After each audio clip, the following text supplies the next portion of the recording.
Okay, so this is another story. Now, these I'm gonna put two stories together. I think these stories are before I ever, before I was old enough to carry a gun.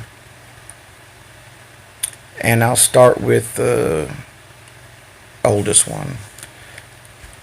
So I loved going out to my grandpa's house because I could stay out later at my grandpa's house. And my two cousins over there, they were older than me. And because they were older than me and they could stay out a little later, I was able to. So I love going to grandpa's house. Now, I was 14 years old and we were going to meet up with some girls, right? So I'm 14. I was fast. So I started early. My cousin, if I was 14, my older cousin was 15, and the other older cousin was 17.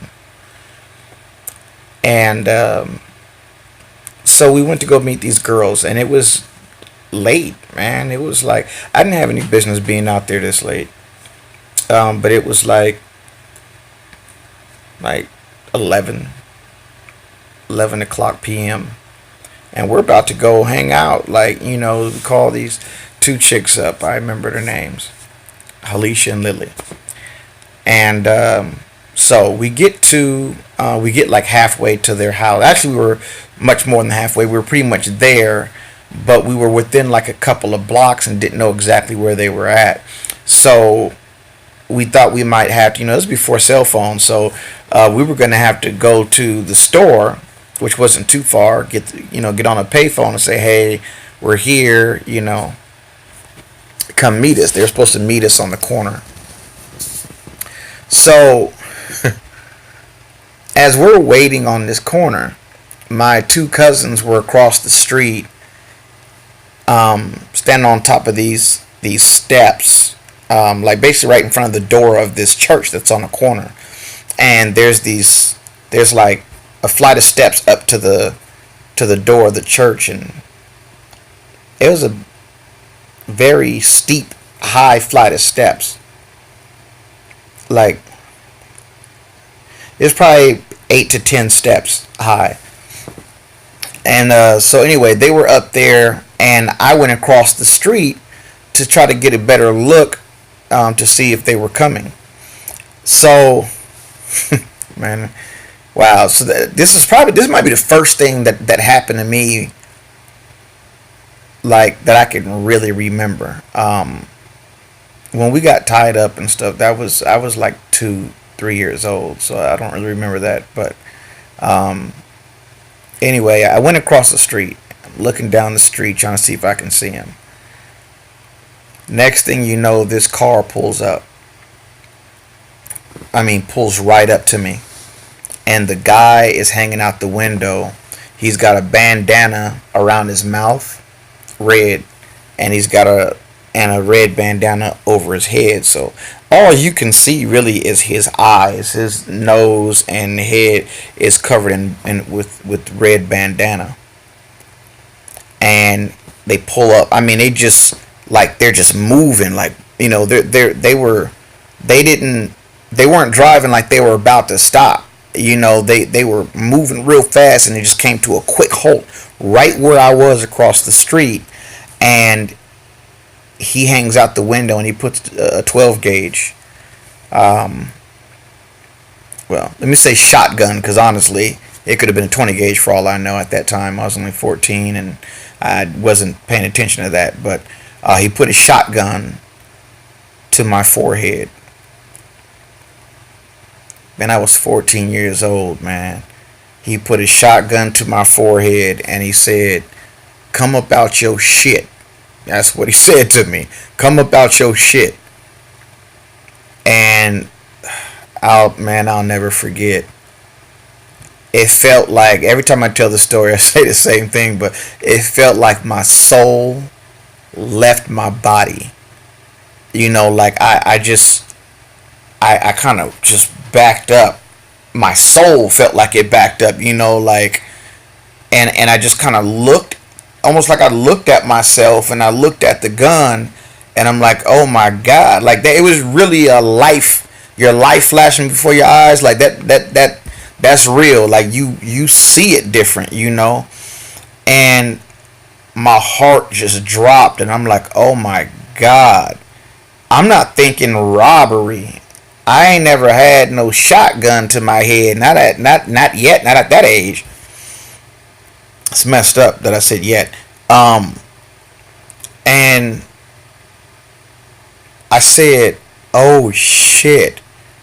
That's I remember that. I said, "Oh shit," and I put my hands up, and this actually really happened in like 2 seconds, man. But when it gets real, you a lot. If you've been through something, that time changes completely. And when he put that shotgun to my head, and he said, "Come up out your shit," and I just backed up. Well, my soul backed up. My hands went up, and my eyes got big, and oh my God! And this thought came across to my head. I remember a song where a guy said, "Is it true? Can his hand be quicker than my eye?" I remember that song. And when I heard that song and I heard that part, I started kind of looking into it, and I would ask my friends, like, "Do you believe that the hand's quicker than the eye?" And I then went to believe that, yeah, the hand is quicker than the eye. That the action is always faster than the reaction. Like it's at 14 wasn't sure. It's really common sense, but anyhow, because of that, in my mind, I believe truly that if I react to this, he won't be able to pull the trigger by the time I react. So, with that shotgun to my head, what I did is that thought came in, and this all really, like I said, happened in like more like 2 seconds. Shotgun to my head, and I hit it up. I took my arm and I hit the shotgun up, like way up. When I hit it up, I took off and I ran behind the car, and then kind of towards almost the side of where the driver would be at, because that way he couldn't twist to shoot me. Okay. And so I ran that way. Then the car started moving, coming after me, and I just kind of ran according to the way the car was, just so that I'm not on the side of the passenger with the shotgun. Now, as I'm running, my two cousins are on top of the steps. They didn't even see what happened, but that's how fast it happened. They didn't even see what happened. And I ran, I jumped, and I cleared those steps. I didn't take a step in the middle. That's how scared I was. Adrenaline will do something to you. I cleared those steps. And when I got up there, I said, "He's got a gun, he's got a gun, he's got a gun." And my cousin, I had a cousin at that time, the oldest one. He was a problem child, in fact, he ended up being in gangs later on and whatnot, and he was just kind of like he was always the kid, the bad kid in the family. Like, it's, we all know. But he wanted to be Mr. Tough Guy, I guess. I don't know. And so his brother, which is one of my closest cousins, Tony, he was like, "Come on," and he was like, "No, I'm not going nowhere." The older cousin was like, "No, I'm not going nowhere." So me and my cousin were like, "Well, fuck you, whatever." So we take off running. And we didn't want to leave him, but we're not about to stand there like, "Who you think you know?" So we take off running. Now check this out. We take off running across the street. And at the time, like right now, there's a big fence there. But at the time, it was all woods, and then there was a house on the other side of the woods. What I didn't know is the person who owned that property was in the middle of building a fence. So there were like there's wood poles and bars and stuff, and just uh, parts of the fence that were put up. He would have like a wood stick going going across, from one tree to another kind of thing. Now you can't see this though. You can't see it. It's nighttime. You can't see anything. So we're running through the woods, and then my cousin grabbed me and pulled me down so that we can turn around and see if they were gonna shoot my cousin. And so even though he was stupid, we were still concerned about him.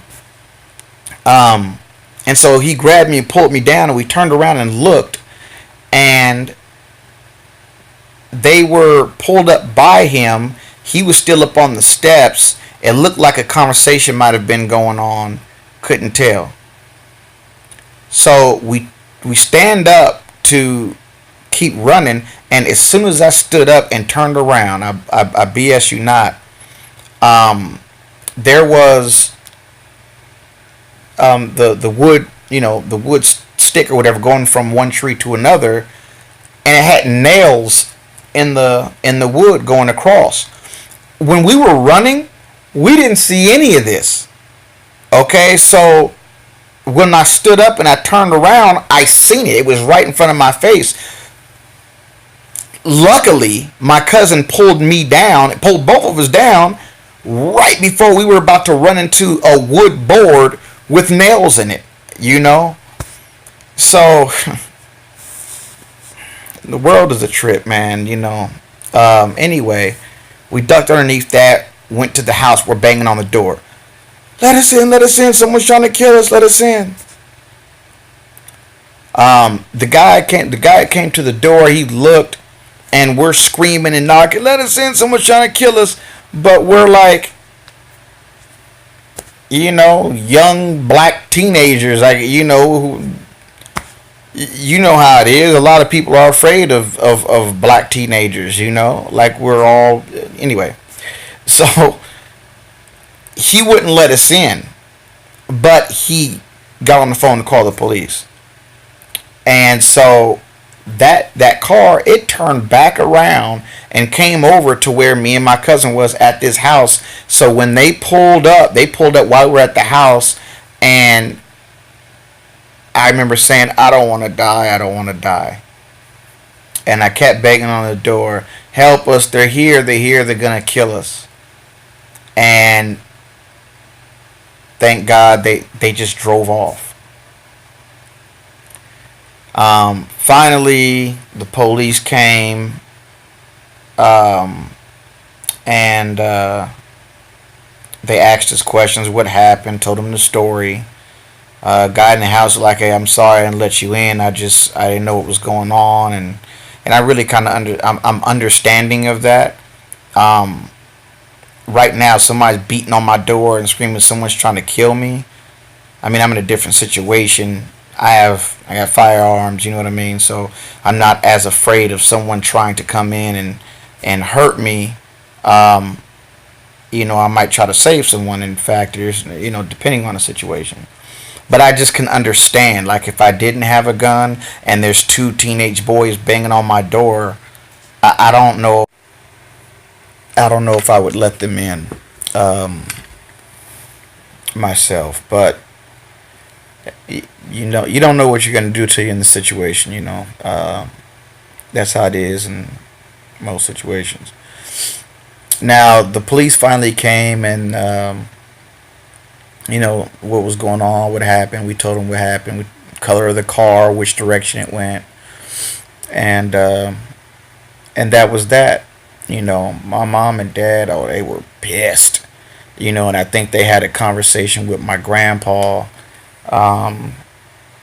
They probably, my mom probably said something to my grandpa, why the heck did you have my son out at this time of night, and I don't know. But that was that situation. Now, Another situation was real weird. To this day, I don't understand what the hell this one was. Um, so it's I want to say there's like 5 or 6 of us. I'm about I'm 16 or 17. I'm 16 or 17 years old, and I'm I'm in my neighborhood that I grew up in since I was 7 years old. Um, it was a bad neighborhood. It was a rough neighborhood, but if you're from there, you don't see it that way. You know, if you're from there, we all grew up together. All the kids grew up together. You had to you had to be tough. You know you had to learn how to fight. You had to something. you know. But anyhow, it was me. Let me see, me, Tanny, Marcus Moss, Little Carl, Jay Black. Was Sean there? Sean Wingo? I don't remember. I'm not sure if Sean Wingo was there. I remember Jay Black, Tanny, Marcus Moss, Lil Carl.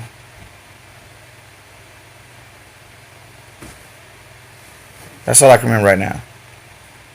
We're just hanging out in the neighborhood. We were waiting. We were probably waiting on Ramon or my buddy Terrell to come outside, and so we were just hanging on the corner, um, sitting down on the corner. My buddy's house is literally right behind us, and my buddy Danny, he said, "Man, that car done came by here 3 times already." And I'm not the kind of person, I should be, but I'm not the kind of person that pays attention to things like that. It's got to be really just obvious. But he was like, that car's hit the block 3 times. And, you just kind of have this certain kind of mentality. When you're in your own neighborhood, you're not as spooked, because it's your neighborhood. But you still got to be careful.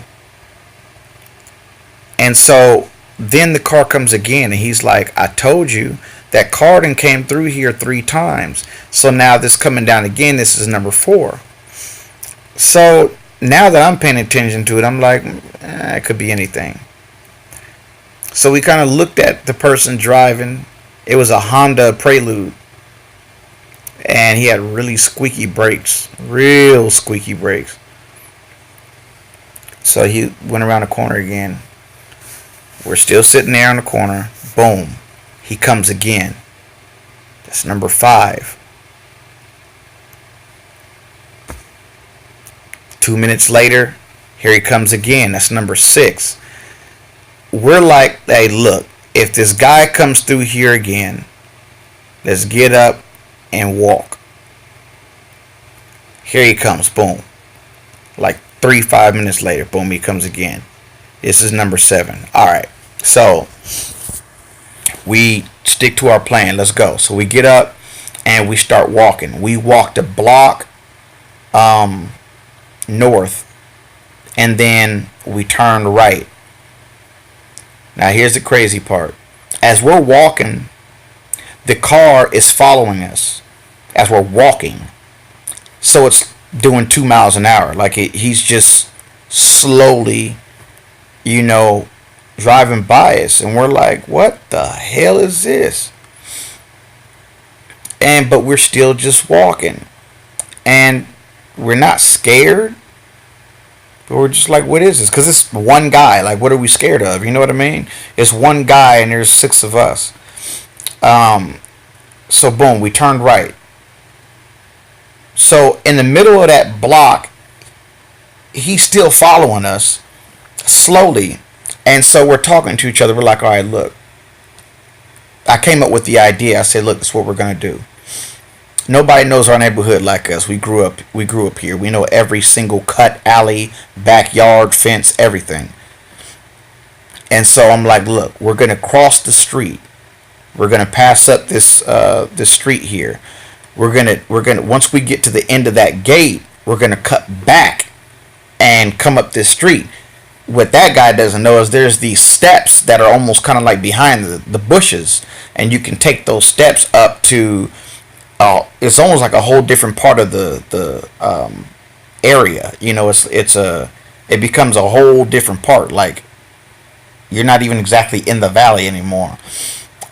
So that's what we do. He's still following us. We get to the gate. Boom. We turned around and ran. And as we're running and we're almost to the steps, we see him. He's in reverse. And then he comes flying down towards us. You know, his crazy brakes squeaking. But by the time he gets there, we're almost at the top of the steps. We took off. We get to the top of the steps. We turn left. We hit Madison Street and then we turn left again. And so as we're walking, we're just talking with each other like, man, that's crazy. Like, what the hell was that? Who is that? What does he want? And so as we're walking and talking, everybody's kind of putting their input in. And I believe Marcus said he was on his phone. And I was like, what? And they were like, yeah, he was on his phone. The whole time he was following us, he was on the phone looking at us and he was just talking. So we're like, what is that? And he was a black guy. And so we get to Martin Luther King Street and we turn left. We passed up the store and we turned left. One block after that, we heard the brakes. We heard the squeaky brakes. And we knew where it came from. It came from basically a block in front of us. And when we heard the brakes, we heard gunfire. Bah! And we all dropped. Like we all hit the ground. And it's like we all looked at our own bodies first. And then we looked at each other and I said, is everybody good? And everybody said, yeah. And this is like 1 second. Bam, we drop. Is everybody good? Yeah. Boom, we get up and we take off. So we cut back from where we went and then shot down this main street. We're flying. We're in top shape. 16, 17-year-old boys. You know what I'm saying? The youngest that was with us was like 13. Yeah. Carl and Marcus probably like 13, 14 years old. And we're flying. So we get to my house. All of us, we got to my house, so we're safe. Okay, we're just kind of up in my yard. We don't hear the brakes or anything. Now this is what's crazy. Tanny, this is how scared kids are of their parents. Okay, my boy Tanny goes, "Oh man, I dropped my pager." Yes, this was when people had pagers. He's like, "I dropped my pager. My dad said if I lose another pager, he's gonna kill me." So he was more afraid of his dad than he was this dude that just shot at us, like for real. And so they looked at him and was like, "Man, you're tripping. We're gone. You know, we're leaving." So they all left. And it was just me, Danny, and I think one other person. So he's like, "Man, I'm going to go get my pager. I don't care what you're talking about. I'm going to get it." And I'm like, oh my God. All right. So I went with him. You know, I went with him. Because I just wasn't going to let him go by himself. So we got halfway. We got about a block and a half. We heard the brakes again. So we cut through the alley. And we hit the back, went behind this house by my boy Sean's house. Sean was able to just go home. He seen that he dropped his pager. So we seen the car go by to the left. and he's right in front of us. He don't see us, but we hear his brakes. That's how we was able to, kind of run around him. And anyway, he hits the block, and my buddy went and grabbed his pager, and we just used the neighborhood to get back to my house without that guy seeing us, and just listening to his brakes, and got home. And that was that. It was we told our friends afterwards about what happened. Like, man, it was crazy, blah blah blah. But I think that's the first time I've ever been shot at. You know, there was the gun in my head at 14, and hell, actually, I was more scared than getting shot at. But it's all scary, man. It's all scary. Um, and So yeah, those are the two that I just wanted to put together. I told you I had a lot of stories before I had a gun. And those are two of them. There's more, but just glad I'm alive, man. Uh, Everybody's lives are different. Some people, they live their whole life. They don't have any problems. They ain't grow up like that. My parents didn't grow up like that. So that's life.